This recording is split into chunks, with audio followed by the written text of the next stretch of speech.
Amigos, bienvenidos a Avenida de Papel. Fue muy difícil grabar este episodio. El audio parecía secuestrado por Pegasus. Más toda su infancia para justificar el presupuesto de Ana Gabriela Guevara en CONADE es el tema de esta Avenida de Papel. O por Aliens. Y cuando empecé a grabar, mi perrito se sintió mal. Y es noche. Estoy grabando de nuevo. Ya me fijé que no traigo el abrigo. En fin. Les prometo que salió de forma actual. Y se hizo todo lo posible, pero verga. ¡Qué día! Pero en fin, comencemos.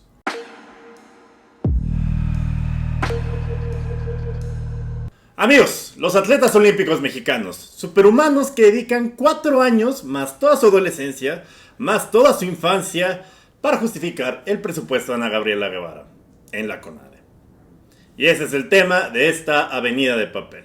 Como sabrán, empezaron los Juegos Olímpicos y de repente todos sabemos cómo se juega el softball, cómo alguien debió mover su arco para sacar un 10, o cómo se califica un clavado aunque no sepamos flotar ni nadando de perrito. Tokio 2020 nos ha hecho desvelarnos y vivir las desesperanzas de una delegación olímpica mexicana de 157 personas que tienen que aguantar, dormir y coger en una cama antisexo, que es peor que cualquier cama decente, pero mejor que la de cualquier cabrón que quiere ligar en el McCarthy's.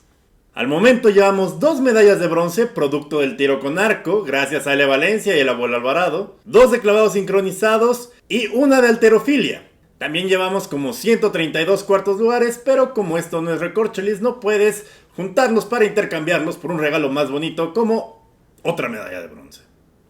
Sin embargo, a pesar de que no están siendo nuestros mejores Juegos Olímpicos, nuestros atletas no solo están dando lo mejor de sí, sino también están soportando lo peor de otros. Es normal ver a otros países proveer a sus delegaciones olímpicas con los mejores equipos, con especialistas e instalaciones del más alto nivel para poder facilitarles llegar a su tope. Mientras en México, si puedes conseguir una colchoneta que huela a sardina en un gimnasio público, ya es un lujo con el que los atletas pues tienen que conformarse.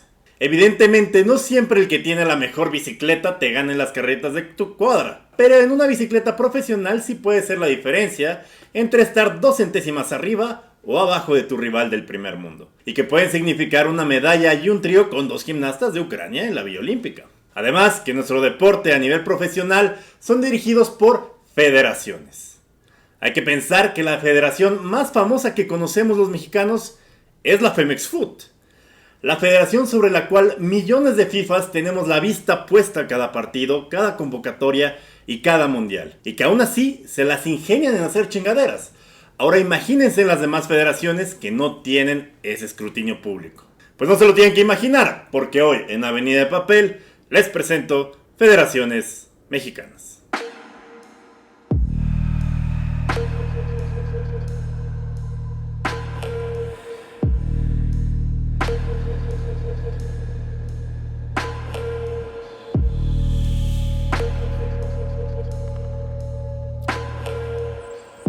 Los atletas mexicanos son unos grandes guerreros. El pedo es que están jugando en Dark Souls, el templo del agua, sin mana, sin pociones y en modo difícil. Además, en su sendero tienen que enfrentarse a 3 monstruos finales bastante culeros, corruptos y sobre todo con el hambre de clavarse la lana y el reconocimiento que generen sus esfuerzos. El primer monstruo es nacer en México. Para darles contexto, hay, como en la humanidad, 3 modelos de fomento al deporte en el mundo: capitalista, gubernamental y mixto. Ahora, imaginen que son un bebito saliendo a la luz de la existencia. Le toman el dedito al doctor, ven a su mamá e inmediatamente se dan cuenta que nacieron en Torreón, en Coacalco o peor, Coatzacoalcos. Desde ahí, ustedes saben que la vida está cabrona y que requerirá muchas más fuerzas, energía y tenacidad que cualquier blandengue que haya nacido al mismo tiempo en Oslo para vivir. Nosotros sobrevivimos. Ahora, dedicar tu vida no solo a que la calidad del aire, el dengue o un cabrón llamado Brian Goku te la quite, es aún más cabrón. Ahora, que dedique esa vida a ser uno de los mejores del mundo en algo que no sea corrupción y chingarse lana, y dedicarla al deporte, eso sí está cabrón. Excepto Ana Gabriela Guevara, que ella impresionantemente sí se dedicó a las dos. Pero eso lo veremos más adelante. Los atletas de alto rendimiento, la élite deportiva de este país, esa diferencia de las élites económicas que tienen hijos que presumen pistolas con Don Periñón en la peda y ropa Gucci, tratados de forma bastante pinche y austera. El delicioso mundo capitalista en el que los atletas se pueden forrar de lana, de patrocinios, endorsements, etc. Las federaciones estadounidenses, por ejemplo, solo los dotan de organización administrativa y ellos pueden hacer cualquier tipo de lana para ayudar a su desarrollo, instalaciones y equipo. Me hice un mambón de coach de vida porque me dio calor cagarla tanto en el audio. Por otro lado está el modelo gubernamental, en el que el apoyo es totalmente proveído por el gobierno a través del dinero de contribuyentes con becas, instalaciones públicas y equipo. Dependiendo de la calidad y eficacia del gobierno para inyectar recursos, puede ser Holanda o puede ser México. El modelo mixto permite una combinación de los dos, pero normalmente las federaciones más exitosas y potentes se decantan por uno. Estados Unidos obviamente tiene un sistema capitalista y rusos y chinos tienen un sistema gubernamental. ¿Qué es lo que pasa con México? Como un país de 122 millones de cabrones no puede ser una potencia olímpica, ¿cómo es posible que en los Juegos Olímpicos pasados naciones como Fiji, Etiopía o Georgia estuvieran más alto en el medallero? Vayamos a lo que más le caga a los directivos de Pemex. Las cifras. México no ha tomado como prioridad el deporte. Enrique Peña Nieto al inicio de su mandato gastó casi 6.400 millones de pesos, 345 millones de dólares, lana risible si se la dice a cualquier gringo, y que para nosotros podrá parecer mucha feria, pero recordemos que la Guardia Nacional, por ejemplo, le dieron un bono, un recurso extra por más de 50,000 millones de pesos, el equivalente a 4 veces el presupuesto de las guardias del IMSS, 3 veces el de la Fiscalía y, como veremos más adelante, 25 veces más que el que se asigna al deporte. Con los recortes de presupuesto derivados de comprarse casas de color claro en el sexenio de Peña Nieto, esos 6.400 millones pasaron a menos de la mitad en 2014. En 2016 el gasto se estancó en 2.800 millones de pesos, 150.6 millones de dólares. ¿Y qué pasó en esta cuarta transformación? ¿Se transformó el deporte? Pues de esos 2.800 millones que se asignaron en 2016, para este 2021 disminuyó a 2.676 millones de pesos, 123 millones menos. Gracias por acompañarme hasta acá en esta recarga de bilis. Vamos todos a darnos un aplauso. Y si estuviera con ustedes allá, del otro lado de la pantalla, les abriría una chévere. Continuemos con lo divertido. La mayor parte de la lana que mencionamos termina en los programas de cultura física de las escuelas públicas, donde un maestro con los pants y el ácido úrico hasta el ombligo te ponía a dar vueltas alrededor del patio de tu escuela como pendejo, al mantenimiento de sedes deportivas, a la organización de eventos y a la burocracia. Y ya cuando solo queda el retazo y las mollejitas del presupuesto, recordemos que las deliciosas patitas de pollo y pescuecitos del presupuesto con salsa valentina, pues se las chinga la burocracia. Ya les toca a los atletas de alto rendimiento. Para nuestros amigos que no comen pollo o que le hacen el feo a los pescuecitos de rosticería, quiero decir que no les llegan recursos suficientes. Y lo peor, no les llegan a ellos, les llega a sus federaciones. El segundo de los 3 monstruos a los que se tiene que enfrentar nuestros atletas en busca de la gloria olímpica. Empecemos con el caso más mediático reciente, el equipo de béisbol. Es bastante obvio el amor que el presidente Andrés Manuel López Obrador tiene por el béisbol. Deporte lento, con entradas lentas, pero bolas rápidas, como Irán Nayarit. No es cierto, no, perdón. Sin embargo, esa afición al béisbol llegó tan alto que por instrucciones del propio presidente se decidió despojar de todo su presupuesto a la comisión de marcha comandada por Bernardo Segura y a la de boxeo de Miguel Torruco, que pues tiene que apechugar porque su jefecito está en el gabinete. Y destinar esos 264 millones de pesos en su totalidad a ProBase y a la construcción de escuelas para niños superdotados en el Macaneo. Digo, si algún día llegara yo a la presidencia, cosa que dudo mucho debido a que tengo mucho pelo e históricamente eso está mal visto en la presidencia, no destinaría 3 presupuestos de deportes enteros a la liga de Smash Bros. Ni falta que hace, tenemos un mexicano que es campeón, al Chile. Bajo este contexto de estar forrados en lana y con la presión de tener a el único viéndolos desde la comodidad de la pantalla de 100 pulgadas instalada sobre un mural de Siqueiros, inició el sueño olímpico del béisbol mexicano. Si bien México no era favorito al oro, sí es una potencia en el deporte. No hay cabrón alrededor del Mar de Cortés que no sueñe con ser pelotero de las grandes ligas. Muchos de ellos lo logran y muchos otros alimentan dos ligas de gran nivel como la Liga del Pacífico y la Liga Mexicana de Béisbol. ¿Por qué hay dos ligas en México? Exacto, como cualquier decisión presidencial, por sus huevos. Pero más allá de eso, México y sus jugadores hicieron su chamba y en una eliminatoria que, a diferencia de las de CONCACAF, fue bastante complicada con países potentes como Cuba, República Dominicana y el propio Estados Unidos, y calificó. ¿Qué pasó con ese equipo? Pues a 50 días de iniciar los Juegos Olímpicos, el manager que llevó al equipo mexicano a la clasificación fue cesado sin explicación alguna, y adivinen quién tomó las riendas. Así es, Adrián el Titán González, hermano del director de ProBase, Edgar González. Y junto a Adrián Hernández se incorporó Benjamín Gil, dueño de los Tomateros de Culiacán, obviamente, y los Mariachis de Jalisco, sustituyendo a Cundy González, que era el gerente y también consiguió la clasificación y seleccionó a muchos jugadores mejor encanchados que quedaron fuera por capricho de la federación y de ProBase. ¿Cómo solucionaron la encrucijada de tener menos de 2 meses para los Olímpicos? ¿Retomando al equipo campeón? ¿Conservando al equipo técnico y staff?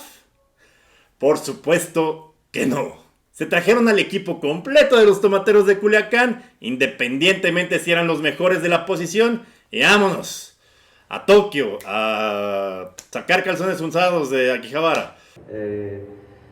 Indiscutiblemente sí me tomó por sorpresa, porque en la selección ya teníamos un manejador y las cosas se dieron. Desafortunadamente, no sé cómo se dieron, pero me hablaron a mí para formar parte de la selección. La realidad, como chingadazo certero en la nuca de Faitelson, no se hizo esperar y México perdió en el segundo encuentro de su llave clasificatoria contra Israel, que son una pistola desviando misiles, pero que poco se conoce de su equipo de béisbol. Además que el partido ni cerrado estuvo, porque nuestra selección de Culiacán perdió 14 carreras contra 5. ¿Se imaginan correr a un técnico de la selección mexicana 50 días antes del Mundial? Impensable, pero en federaciones con menos spotlight se dan el lujo, pues, de dejarte sin ser el pitcher titular de Juegos Olímpicos, a pesar de que tú clasificaste a ese equipo, porque el nuevo manager es hermano del dueño de la lana en tu deporte. Ahora bien, esta federación tiene lana. ¿Qué pasa con las que no tienen la bendición de el uno? Bueno, veamos a la Federación de Ciclismo. Que una federación internacional y que el TAS tenga que corregirle la plana a la Federación Mexicana de Ciclismo que no te consideró. ¿Qué te deja? ¿Cómo llegamos a esto?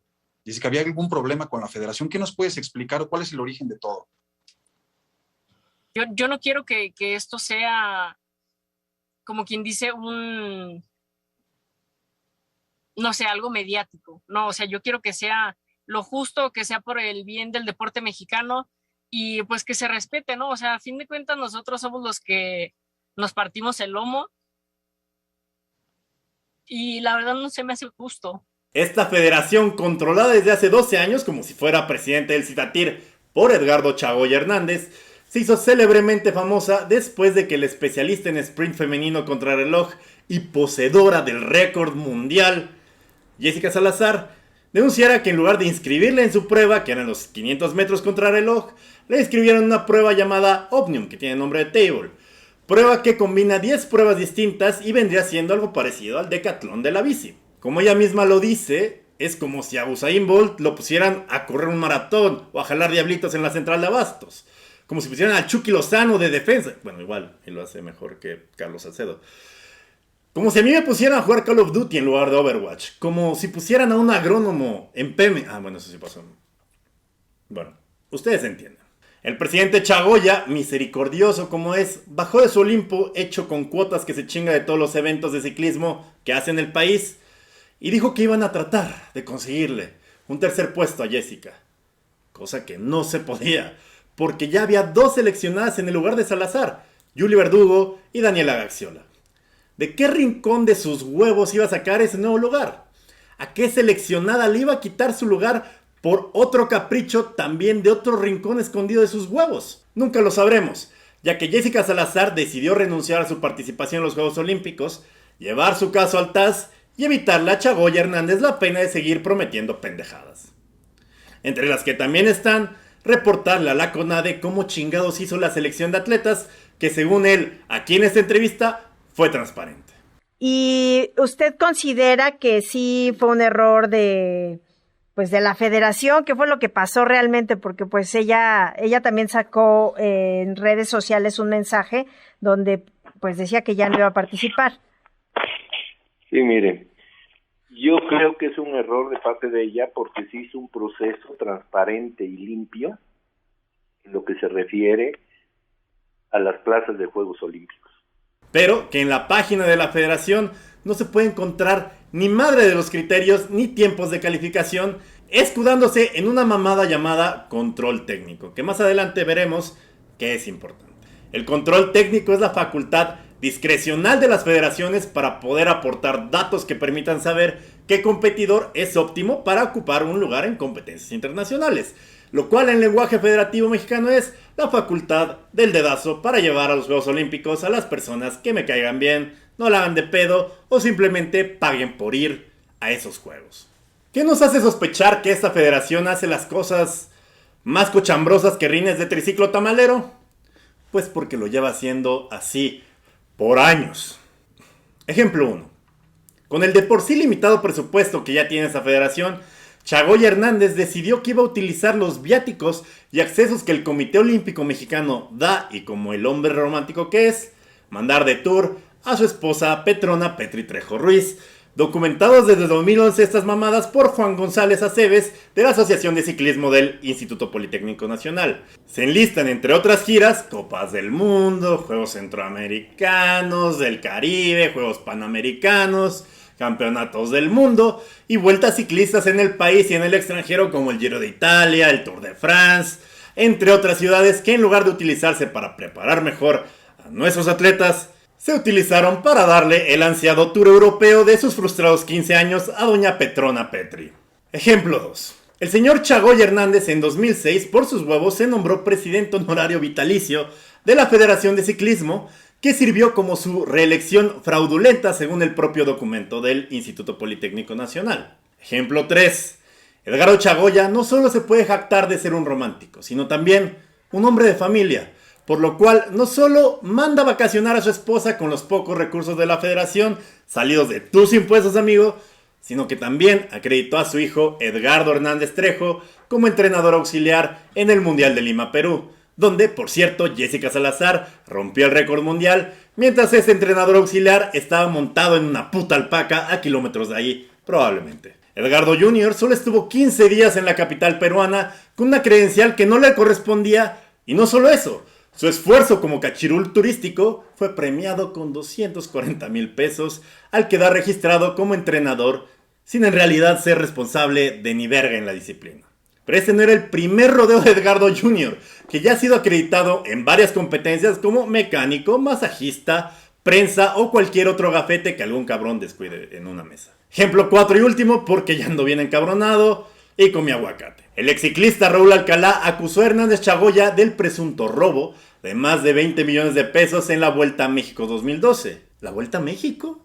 ¿Hay una? Sí, existió hasta que este Bruce del presupuesto apareció. Según Alcalá, Chagoya Hernández cometió un desfalco a la Fundación Telmex y la Comisión Nacional de Cultura Física y Deporte, la CONADE, que juntos aportaron un total de 30 millones de pesos para la Vuelta a México 2012, pese a que su costo no excedió ni la tercera parte del monto. A decir de Alcalá, Hernández Chagoya estafó a la Fundación Telmex, presidida por Arturo Elías Ayub, al inflar los costos de la citada Vuelta Ciclista para robarse más de 20 millones de pesos, no sé por qué verga hago comillas.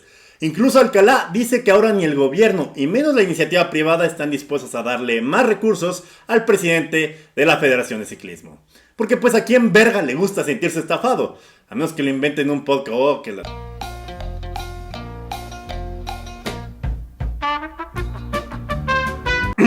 Ya voy a calmar. Alcalá relata que hace 2 años, durante un evento de la Fundación Telmex, Elías Ayub advirtió: ni un quinto más a la vuelta Telmex mientras Edgardo esté al frente de la federación. Edgardo Sr. quedó a deber las comprobaciones correspondientes a los gastos.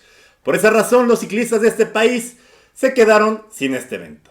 La vuelta Telmex ya lleva hasta la fecha sin realizarse. Hola, ¿qué tal? Muy buenos días a todos. Soy Paola Espinosa, medallista olímpica en clavados. Buenos días, señor presidente. El tercer y último ejemplo de este monstruo al que se enfrentan los atletas, tenemos el de Paola Espinosa y la Federación Mexicana de Natación. Yo ya notaba que había una molestia, como una molestia más fuerte de CONADE hacia mí. Yo no entendía muy bien ni por qué. 5 días después de que el equipo mexicano de béisbol estuviera corriendo sin cabeza como gallina para caldo, los clavadistas y nadadores de este país no sabían qué chingados iba a pasar con su participación en Tokio. Esta federación, dirigida por Kirill Todorov, fue un líder más ausente que una definición correcta de izquierda y de derecha en cualquier podcast. Hasta ese momento, 45 días antes de Tokio, la Federación de Natación estaba actuando como Luis Miguel, huyendo de pagar la manutención de sus hijos. No había tenido contacto con nadadores o entrenadores de la selección. En varias ocasiones los nadadores habían intentado establecer contacto sin respuesta. No se presentó ningún programa de trabajo en el año olímpico ni para clasificarse a Tokio 2020. No se había cubierto ningún gasto de competencias ni entrenamiento desde los Panamericanos de Lima 2019. No se organizó ningún selectivo para los Juegos Olímpicos, obligando a los nadadores a viajar al extranjero en plena pandemia. Y además, obviamente, cerró su oficina. No pueden decir nada si no me encuentran. A esto se sumó el reclamo de la 2 veces medallista olímpica y compa que siempre anda chingando que puede hacer tu chamba mejor que tú, Paola Espinosa. Deporte no es un deporte que pueda practicar en casa, desgraciadamente. Tengo que salir a una alberca, a un trampolín, a tirarme pues a hacer clavados. Paola, analítica de la situación actual del país, decidió incorporar el ingrediente secreto para conseguir lo que quieres en este país: nepotismo. Así que se presentó en la mañanera para presentar su reclamo al presidente, denunciando que Ana Gabriela Guevara tenía una campaña de acoso en su contra, que sí existía, y que la federación no estaba transparentando sus procesos de selección, que era cierto, debido a que Kirill Todorov estaba con los huevos clavados en la puerta de la oficina de Ana Gabriela Guevara, titular de CONADE, por lo que hacía todo lo que ella pedía para no acabar en el futuro en una celda contigua a Riggs. Sin embargo, lo que Paola no menciona es que ella también se benefició en los tiempos que Todorov también era un federativo más libre y feliz sin tener que fiscalizarse. Sin embargo, la presión mediática y el llamado del presidente a investigar la Federación de Natación llevó a que en un momento histórico en el deporte en México, el mentado control técnico, el dedazo que vimos anteriormente, fuera abierto y transmitido, por supuesto, en Facebook. Jueces de ejecución, 7, 6 y medio, 6. Jueces de sincronización, 7, 8, 7 y medio. Gracias jueces, gracias competidores. Sin embargo, en este control técnico, Paola Espinosa quedó tercera y de ahí viene todo el empute y los tweets pasivo-agresivos contra sus compañeras. Digo, ustedes se sentirían igual si fueran con el presidente a armarle de pedo porque no los llevan a los Juegos Olímpicos, que la CONADE les tiene una campaña en contra y al final no calificar, ¿no? Y también ya sé por qué fue esa gran molestia. Fue porque Luz María Chávez, que es la que les comento que es colaboradora de ella y de CONADE, me hablaron por teléfono hace un año para que yo pusiera en mis redes sociales una carta en donde querían que explicara por qué no quería que se desapareciera FODEPAR, el fideicomiso.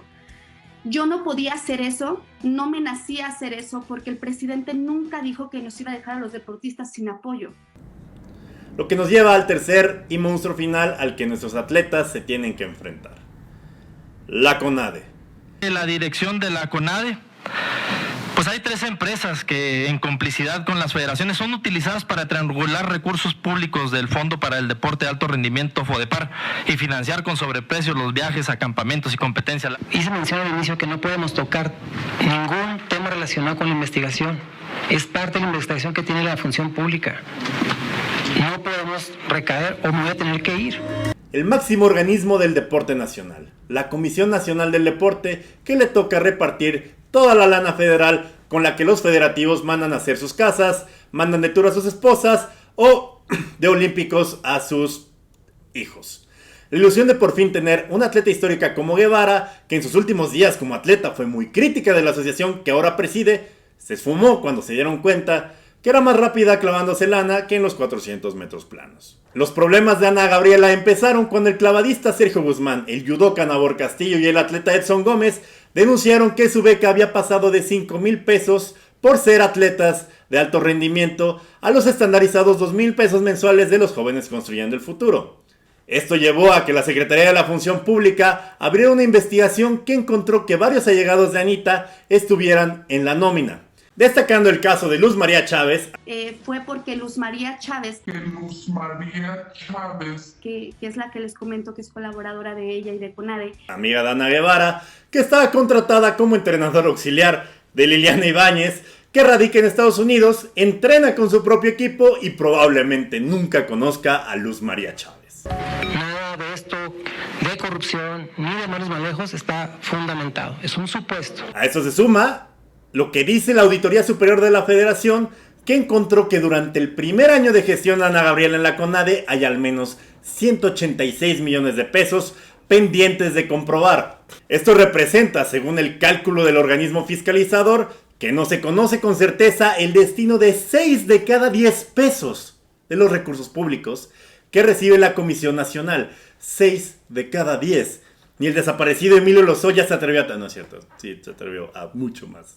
Mucho más. Los investigadores de la Auditoría Superior de la Federación presumen que hay actos de corrupción como el pago indebido a proveedores externos, adquisición de servicios que nunca se llevaron a cabo y hasta la contratación de empresas fantasma para triangular recursos.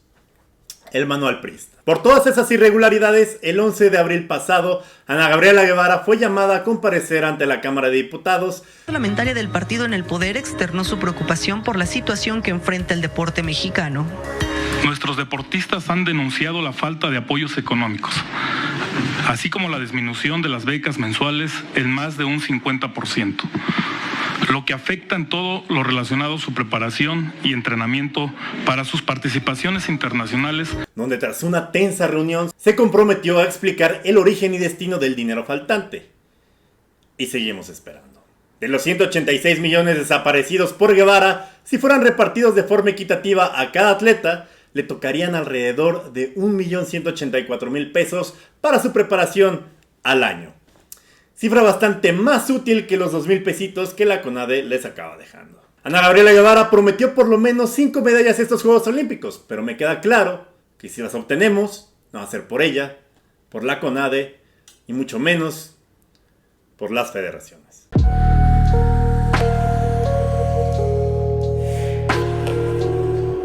Representar al lugar que te vio nacer es un orgullo, excepto si naciste en un crucero, porque significa que a tus papás les valió verga la posibilidad que nacieras en una sábana.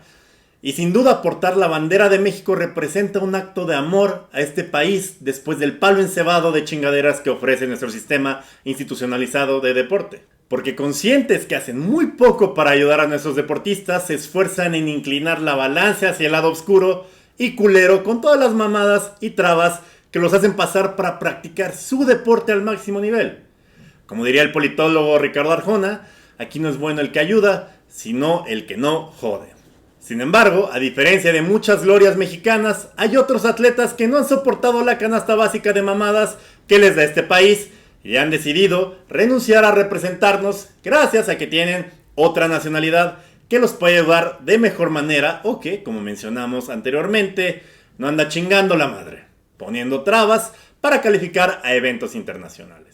Tal es el caso de Linda Ochoa, que manifestó que la Federación de Tiro con Arco no le brindó el apoyo necesario ni la indumentaria necesaria, por lo que a pesar de haber logrado la medalla de oro en los Juegos Centroamericanos y del Caribe en Mayagüez de 2010, decidió dejar de soportar chingaderas y representar a Estados Unidos. También está el ejemplo de la esgrimista Paula Pliego, que en el Mundial de Esgrima de Hungría generó mucho jiji jaja gracias a una campaña de desprestigio por representar a Uzbekistán en lugar de México y para su mala suerte perder contra una mexicana. El público no la bajó de traidora, pero la realidad de Paula era otra. Paula sí quiso representar a México en Río 2016, pero no pudo por problemas de, corrupción. La CONADE acusó a Paola de dopaje, motivo por lo que ella contestó acusando a la CONADE de corrupción, ya que habían alterado los resultados de su prueba, situación que llevó a una investigación que ella demostró en un laboratorio de Alemania. Adivinen quién tenía la razón. Paola. La 10ª Sala del Tribunal Superior de Justicia de la Ciudad de México dio el fallo a favor de Paola Pliego, por lo que la CONADE tiene que pagar con dinero que no le sobra, a menos que seas amiga de Ana Guevara o novia del exdiputado Alfredo Castillo, 15 millones de pesos para reparar el daño, así como cerrar sus propios laboratorios corruptos. Ante esta situación, Paola decidió representar a Uzbekistán, pues cuenta con la doble nacionalidad. Sin embargo, el daño de la corrupción mexicana ya estaba hecho. Una vida entera de entrenamiento para estar en los Juegos Olímpicos de Río se habían ido a la basura. Los Juegos Olímpicos de Tokio ya están en curso y solo se puede ver hacia adelante, hacia el futuro y evidenciar las chingaderas que durante años las federaciones han mantenido en secreto. Justo antier el equipo de ciclismo contrarreloj quedó en 6º lugar. Ese mismo equipo de ciclismo que fue elegido para competir muy a pesar de Edgardo Chagoya. Y no es por demeritar a nuestras atletas, pero Victoria Velasco, inscrita en el Omnium, en el verdadero, de la modalidad de pista, y Arelia Acevedo, que debió ser quien acompañara a Jessica Salazar y a Yuli Verdugo en la prueba del lunes, para la prueba contrarreloj de ciclismo de ruta causaron baja de la delegación mexicana, porque a la Federación Mexicana de Ciclismo otra vez la cagó con el plazo que tenía para entregar las plazas olímpicas. Hay que tener los huevos rodada 30 para terminar el sueño olímpico de 2 morritas que probablemente el lunes nos hubieran dado una gran alegría que además hubiera sido mucho más allá del bronce. El viernes es la prueba que debió correr Jessica Salazar, la poseedora del récord mundial del planeta y que probablemente contendiera por el oro. Sin embargo, al igual que la casi decena de casos que expuse hoy, las federaciones, la CONADE y el Comité Olímpico con su corrupción decidieron romperla. A ella, a su sueño y con él, el de millones de mexicanos. Me duele mucho saber que tenemos que pasar por esto. Y te lo digo, intento hablar con un nudo en la garganta porque no era mi intención, ya sea involucrar a federación, involucrar a comité, a todas las autoridades, porque no es mi ámbito. Mi ámbito es lo deportivo y mi ámbito es pelear por lo que es mi patria, por mi trabajo y por todo mi esfuerzo que he hecho en el deporte. Yo soy Durden, esto fue Avenida de Papel. Recuerden suscribirse, por favor. Compártanlo con sus amigos. Denle like. Activen las notificaciones. Comenten qué les pareció el video. Si quieren ver otro tipo de temáticas diferentes a las que normalmente hago en Avenida. Y por favor, mándenme por Rappi unos Riopan porque verga la gastritis que me dio con este puto tema. En fin, muchas gracias.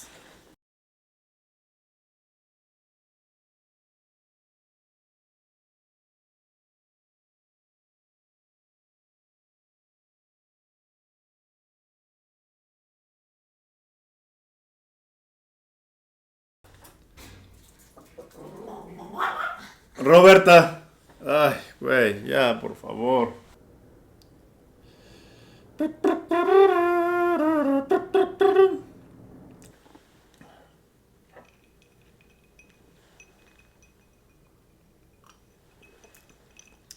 Aunque, digo, a mí me parece que evidentemente el tema más cabrón con el deporte mexicano tiene que ver con la corrupción, con la falta de apoyo, con que los deportistas no se alimentan bien, en parte porque no tienen los recursos para, o las federaciones no les dan un nutriólogo que sea chingón para que tengan una dieta que de un atleta de alto rendimiento, ellos se las tienen que poner a pesar ellos de no ser profesionales de la nutrición. También tienen que trabajar y estudiar y aparte dedicarse a su deporte cuando en Estados Unidos sin pedo puede ser atleta de tiempo completo y en otros países, en Cuba puede serlo, en Venezuela puede serlo, bueno, con sus bemoles, en Holanda puede serlo, puedes tú mantener tu propia vida y existencia siendo atleta, con apoyo gubernamental o con patrocinios, pero puede serlo. Aquí en México eso ni siquiera es posible. Y también evidentemente está la parte pues de nuestros genes, que pues no son los más los más privilegiados, los cubanos tuvieron mestizaje con rusos, hay otros países que tienen fenotipos y genotipos mucho más adaptados para cierto tipo de deportes, pero eso no deja de lado que países con esos fenotipos similares pues destaquen más, tengan más medallas, y sobre todo somos 122 millones de cabrones, o sea, hay una variedad de alturas, pesos, complexiones, y no se me hace tampoco es un pretexto. Verga. En fin. Que chinga su madre Edgardo y...